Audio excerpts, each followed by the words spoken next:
आज आम्ही माननीय जिल्हाधिकारी राहुल कर्डिले साहेब यांची भेट घेतली। त्यांनी बिझी शेड्यूलमधून जाता जाता आम्हाला वेळ दिला व आमच्या मागण्या ऐकून घेतल्या।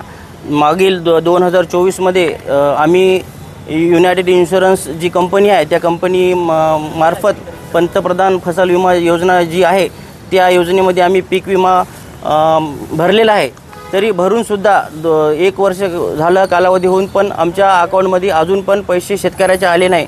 शेतकऱ्याची दयनीय अवस्था चालू आहे। दुबार पेरणीचं शेतकऱ्यावर संकट आलेलं आहे।